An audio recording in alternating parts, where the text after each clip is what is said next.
Wanna talk? So let's talk. Here. Talk. You wanna talk? You gotta talk, you need to talk. News talk. I talk, you talk to Solomon. I talk, you talk to Solomon. Yeah, let's talk to Solomon. Talk to Solomon. You gotta talk. Welcome, my friends. It's Talk to Solomon. Our guest is Major General Jerry Curry. I'm Stan Solomon, my co-host. Chief Steve. Former Police Chief Steve Davis. General, tell us about your book. I've started in it. I haven't read it completely, but it reeks of love of God, country, family, honor. Is that close? You're right on target. I wanted to write a book that was uplifting, one that was a happy book, not something that was full of murder and mayhem and all sorts of evil stuff. Even though there's a lot of excitement in there, if you want to get there and read some of those war stories, war events. And it's a collection of articles that I've written over the years, plus probably about maybe 60–70% of it is essays that I've written. And so I think that it's the kind of article to make you feel good about America. And we need to feel good about America. And there's just a lot of stuff in there, I think, that the people who have read it and reported back to me say they just love the book. And they can't get enough of it, and they keep buying them and passing them on to their friends. Well, I've enjoyed the part I've read. Of course, a 57-year marriage is impressive to quality people and depressive to the scumbags like the president and his ilk. Yeah. But you saw your wife, all of her strengths and all of her weaknesses as a gift from God. Absolutely. You know that she and I met when her father, my dad had a farm, and her father would come in from the city, and he would plant a garden on our farm, and he did this. And every Saturday, he and his family came out and weeded and hoed and raked and did all that sort of stuff with the farm. And so she and I were little kids. She was 10 years old and I was 13.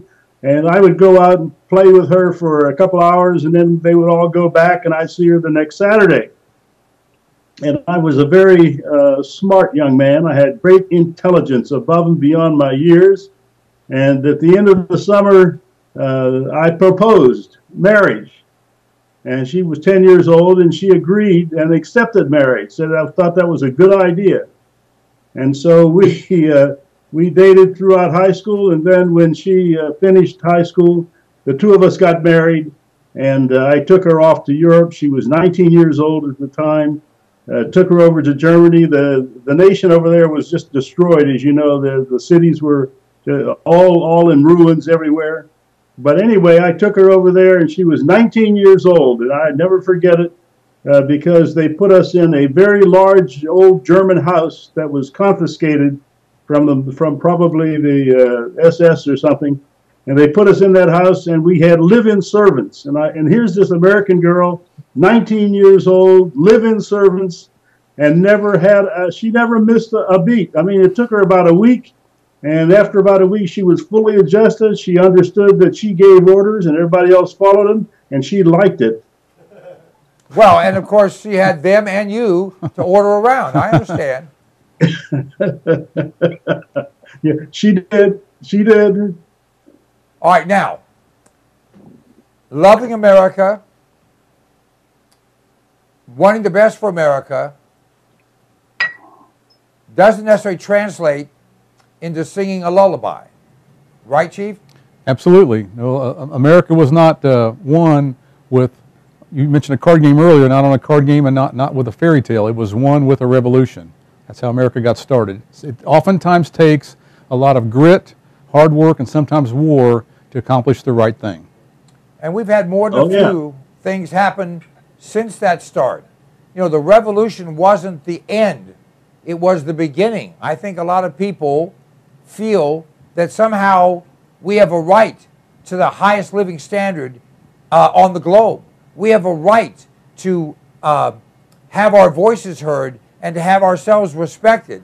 The fact is, once your government, our government, forgets it serves and it's not to be served, all of that can go away rather quickly. Would you agree, General? You have to stand up. Yes, the answer is yes. But you got to follow up on what you're saying. You got to really stand up and do the right thing. And let me give you an example. I was a one-star general. I was the Corps Chief of Staff in Frankfurt, Germany, a 5th Corps, 5th United States Corps. And we had a general, a new guy, came from over the United States, just been promoted to 3 stars, and he arrived as my boss. And this fellow, like the guy who's in the White House, had a real bad habit. And his bad habit was he couldn't tell the truth. And at first, you know, I thought, well, I'm his chief of staff. Maybe I misread him. Maybe I didn't do exactly what he wanted. And so I kept making excuses for this fellow. But the day finally came when I realized one day there was nothing. He wasn't missing anything. This guy was deliberately not telling the truth. He was deliberately setting up situations that made him look good and the rest of the Corps and the others look bad. And so he stood up in a meeting one day and he said to everybody, and he had all the senior officers, and we're talking about 50 people, were present. And he stood up and he looked at them all. He says, you know, he said, today's Saturday. I did not want you people to work today, but my chief of staff, General Curry over there, insisted that we had to do this, and so that's why you're all out here today. Well, the truth is, the day before, I felt so strongly about it, I had put a memo on it, written it and signed it, and sent it to him and said, I think it's wrong to have everybody give up their Saturday for this, and I think we should not have that meeting tomorrow. And here's this guy with my memo in his hand and telling everybody that I'm the guy who. So I said, that's enough. So I went back to my office and I looked around at my sergeant and I said, and I had several of them, of course, in the office. And I said, look, I said, pack up my office. I am leaving the Army. I said, would you be kind enough to pack everything, take the pictures off the wall, the desk, all of it, and I'm getting out of here. I am not going to go through this. And sure enough, about half an hour later, the meeting's over, the general comes in. He says, what are you doing? And I told him, I said, I'm leaving the Army. He says, you can't do that. You can't do that. He said, listen, all you have to do to be successful is just do what I tell you. Never question anything about it. Just do it, do it, do it, do it. And if you do, he says, I will see to it that you get promoted over everybody else to the next rank. And then I will help you down the road to your next promotion even after that. And I looked at him and I said, sir, and there was another general in the room, by the way, with 2 stars. And I looked at him and I said, sir, I was nice to him. I said, sir, let me be very, very clear. I don't want anybody to misunderstand what I'm saying to you. And that is, I said, this is my exact words. I said, I don't respect you personally. I don't respect you professionally, and I refuse to carry out your orders, and therefore I am retiring. I am not going to the press. I am not going to give any interviews. I'm not going to cause a problem. I'm not going to make a speech. I'm not going to make a lot of noise. I'm not going to go behind your back. I said, I'm just simply going to leave the service, because if this is what it takes for me to get promoted, I don't want to get promoted. And to that, I went back to packing up my desk. And he left, and several things happened, but I had to work for him for 9 more months. The senior general wouldn't let me retire. And he says, you owe it to the Army. He said, to stay here and bring stability to this office while we investigate. It took him about 9 months. At the end of the investigation, I'm sitting in my office. And you can imagine, I'm this guy's chief of staff. And what I've told him, and here I am every day, out there looking him in the face. And so I'm sitting there in the office, and my phone rang, and it was the big office of Europe down in Heidelberg that controlled all of the Army Europe. And this guy was a 2-star, also chief of staff down there. I'm chief of staff in the Corps. And he says, Jerry, he said, your boss and his boss, your boss's boss. He said, your boss's boss has made a decision to retire your boss from the United States Army. And he said, if you would be kind enough, he said, we would like him to stay a few more weeks without knowing that he has been fired. And so I said, okay, fine. What do you want me to do? He said, just do what you do every day and don't talk to anybody. Don't let him know. And we did that. And sure enough, a few weeks later, I got another phone call from down in Heidelberg in the office of the commanding general. He said, send him down. He said, when it's over, he will be retired from the service, and he will not come back to the headquarters again. You'll have to pack out his desk and pack out his house, send all his stuff home and all that sort of stuff. And so that's what happened. I walked him down to the front of the building. His sedan was sitting there waiting for him. He got in the sedan, smiled, shook hands with me, said, I'll see you in a few minutes. And off he went, not a few minutes, a few hours. He said, I'll be back. And off he went. And that was the last time I saw him. My point is, I believe that in the United States of America, there are people who are just like me, who will do everything they can to get along, to cooperate, to make things work with people like the one we have in the White House. But I am also of the opinion that if you will not, in fact, come around and start behaving yourself and acting like you should be acting, that at some point in time, these people, including people like me, will just simply stop and say, time out, I am not going another further with this. And if you push me, you're going to get bit. Well, I'll ask Chief to comment on that. Well, first of all, that was a great story, and I'm glad that you shared it with us. In my opinion, the generals don't smile very much. I don't know how you didn't smile for the 5 weeks between that phone call and the day he left. But I was thinking about, like Barack Obama, for example, getting rid of all the stand-up leaders in the military. And I thought, you know, if you get rid of all the stand-up people, someday no one will stand up for you, and they're going to be in big trouble. Well, if you surround yourself with mice, you'll be hard-pressed to find a man. Right, General? Yeah. Yeah. Steve, my colleague here just said, not that. He said, rat, not mouse. Oh. Well, you're right. We don't want to demean mice and confuse them with rats. You know, mice are pests. Rats are dangerous. All right. Let us talk about some of the dangers surrounding us and get your opinion, General. We mentioned Iran.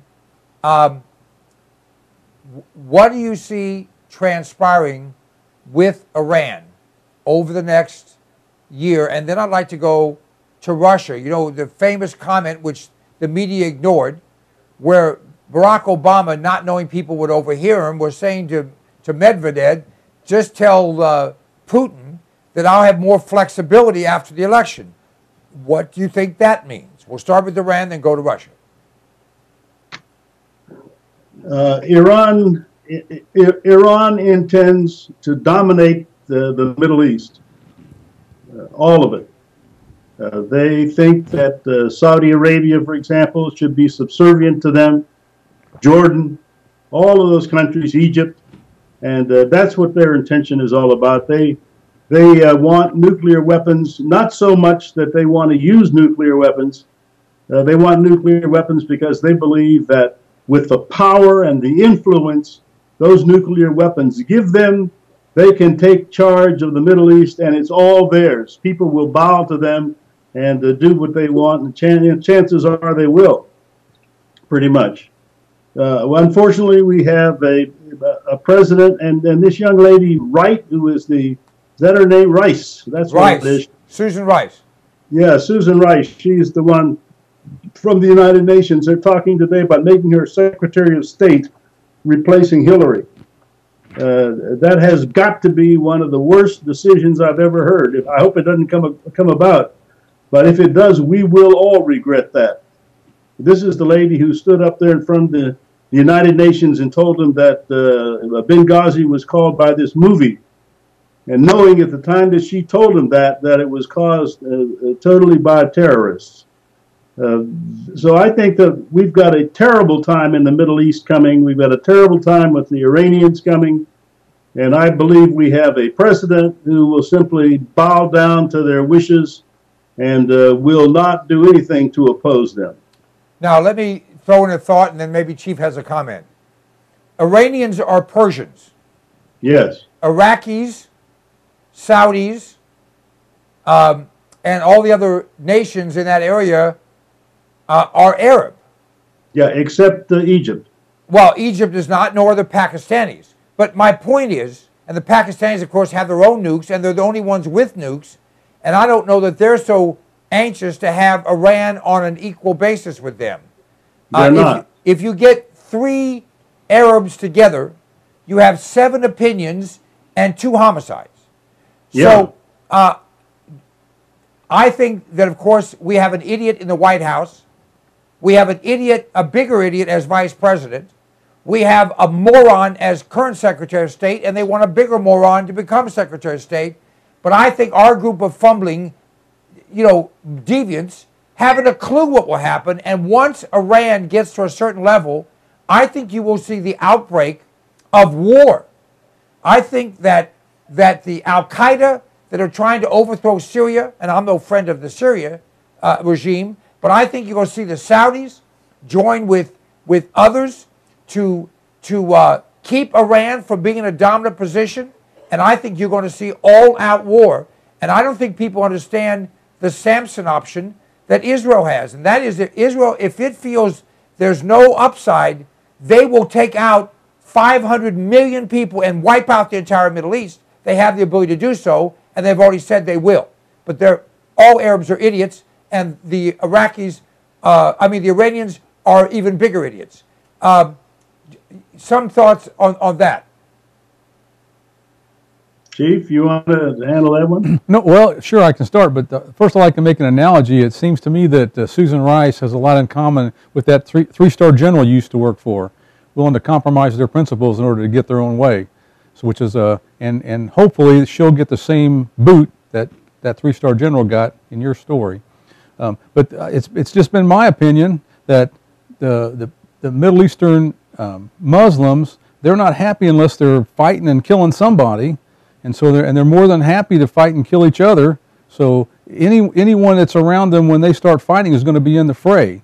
So again, they all want to have power. They all want to be in charge. So there's going to be a lot of fighting over that. So I really don't think I can predict where it's going to go, but it's going to be violent. Yeah, that would be my thought to it. I'm not really sure which way it's going to go, but those folks cannot be trusted with anything. They are bad people. They are evil people. And their intentions are not good. And so we need to be really paying attention to what's happening over there and not run up and get melancholy and fall in love with another Arab spring or fall or winter or whatever it is. Well, I think the other thing, the thing that no one's talking about is Turkey. Turkey is militarily stronger than Iran now, but it won't be if Iran becomes nuclear. I think Turkey is not going to let that happen. I think Turkey will just take them out. And there's not much Iran can do about it but die. At this time, if they move to take them out, that's so. But, the Saudis are down there, and the Saudis have said very clearly, they said, if the Iranians get a nuclear weapon, we will get a nuclear weapon. And this is not where we think we want to talk about it, perhaps maybe generally. They've already made the decision. Their decision is we can't live with the Iranians with a nuclear weapon and we don't have one. But here's the problem, and I agree, they've said that. Here's the problem. Some countries in this world, including Russia and the European countries and America, and for that matter, the Oriental countries, Japan and South Korea, which also now has nukes, they have some concerns. Iranians are the leadership of the Iranians, they're crazy. They don't care if all Iranians are killed. They don't care. If they get a nuclear weapon on Wednesday, they will launch it on Thursday. They're not going to wait around for someone else to develop a nuclear weapon. It isn't going to happen. They're not going to negotiate. Their idea of negotiation is say whatever you have to say, which is a Muslim principle, until you get what you want, and then go kill somebody. Again, my opinion. I feel bad for Israel because Israel is in the ground zero area. When people attack Iran, Israel will get nailed. When people attack whoever they attack, it will not be one where there's any concern about collateral damage. At least that's my opinion. All right. In Egypt, we had a jihadist, which is code for an absolute moron who has a hemorrhoid for a face, who is saying, destroy the Sphinx and the pyramids because they're idols. Now, these aren't religious people. These are insane people who, under the guise of religion, want to destroy everything. We heard about, you know, the 900-year-old Buddhist statues that were destroyed in Afghanistan, and all kinds of what was it, Timbuktu or one of those, where they're destroying Muslim relics. These people are all insane. The only thing you can do with these people is lock them in a room, and once they've killed each other, you know, bury the bodies. Your thoughts?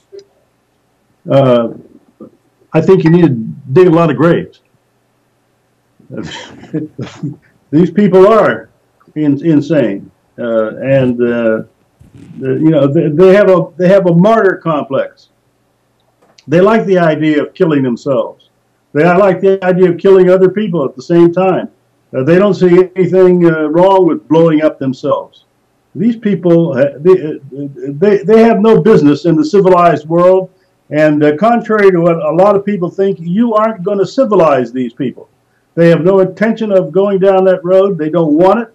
It's not something that they welcome. And we Americans can do all we want to. But if you think you're going to bring, for 1 second, you're going to bring democracy and freedom and all of that to the Middle East, to all of the Arabs and the jihadists, and you're out of your mind. You're not going to bring all of that to them because they have no intention. And as soon as they can kick us out of their countries in the Middle East and go back to live the way they've always lived and killing people every day. Well, earlier the general told a great story about taking his young 19-year-old wife to Germany. And I think about that in my own experience when I was 19 and I got drafted into the Army, which was the best thing that ever happened to me. I thank God every day that I got that experience. I was also married at 19. I took my wife to Fort Bragg, North Carolina. But I believe that we should have the draft in effect today because our Americans don't know. They don't understand the Middle East. They don't understand the rest of the world. They think everybody lives like us. And for us to take our young people for a couple of years, put them in the military and let them experience some other part of the world will be a great benefit for them and for our country. So I would support the draft. I couldn't agree with you more, and maybe then all of the Democrats would leave America and run to Canada like they did last time. Great. General? I'm for it. Really, I'm for it. But I went to Fort Benning, Georgia, and I went to a course called the Advanced Course. About 9 months, 10 months, somewhere around there. And next to me, sitting in the cubicle, next to me was an Arab, Muslim. And one day I said to him, I says, you know, you Arabs keep fighting with the Jews. And every time you attack them, they whip your socks off. So it seems to me you ought to get smart after a while and realize they are not something you want to do. You don't want to take them on because you don't want the beating you're going to get. And I knew that when I said that, this guy was going to be greatly upset, and and that I'd probably be called before the general and said, "Why did you do that?" But he wasn't upset. He looked at me and he said, "Jerry," he says, "I want you to know something." He says, and that is that you're right. Every time we attack them, they whip us. He said, but every time they whip us by less and less and less. And sometime, his exact words, he said, sometime in the next 1,000 years, we are going to beat the Jews. And my friend, when you are facing opponents like that, you have got a fight on your hands to the death. General, that comment you just made, which I think is absolutely true, that man is reflecting the thought of the Arab people on this planet. If you knew that, and I think we do know that, and you were, quote unquote, a Jew or one of the Jews or an Israeli, let me ask the chief, what would be your strategy? Well, militarily, and also in every aspect of life, no one wins anything on defense. So when you play defense, all that happens is who's ever attacking you chips and chips away at your base until it's gone. And so if you want to keep yourself alive, you have to be on offense all the time. If you want your business to work out, you have to be on offense. You want your marriage to work out, you better be on offense. But in this case, if the Israelis go on any type of offense, they're chastised by most of the world. So they're in a really difficult spot. But what we need to do is remember that what they should do, what they must do, what they have to do, what all of us have to do if we're going to survive anything like this from the from the Islamists, is we have to be on offense all the time. Now let me give you my answer. Kill all of them. That's pretty offensive. One thing that is true, when people are dead, they have a hard time coming back and giving you grief. Now, I don't wish ill to any man, woman, or child created by God, and every human being on this planet is created by God and is equal in God's eyes. But once you say to me, Solomon, I'm going to keep attacking your house until one day I kill your family, until one day I kill you, as soon as that word comes out of your mouth, you've signed your death warrant, and I will do anything, everything, and all things to take you out of the equation. Now, General, tell me where I'm wrong. You're not. You're not wrong at all. Listen. I keep saying it over and over again. This is not a game. This is deadly serious. And believe me, if my nation, my people, my future existence as a people in the world was at stake, I would do whatever it takes to keep myself alive and to keep my people free. And if that was to kill them all and I had to do that, I wouldn't want to do it, but I would have to do it, I would do it. You do what you have to do. And there's just no sense playing kissy face. Everybody needs to know that if you bite me, I am going to turn on you and kill you. It's just that simple. And on that note, we're going to call it a night. Major General Jerry Curry is a regular guest on this show, which we very much appreciate. And against the advice of his counsel and his friends, he continues to come back, which shows he's a hell of a man. Thank you, General, for being with us. Good night. Good night, sir. Can't wait to read the book. We'll be back shortly. It's an e-book, by the way. There you go. We'll talk more about it next time you're back. I'll have it read by then. Okay. We'll be back. Stay tuned.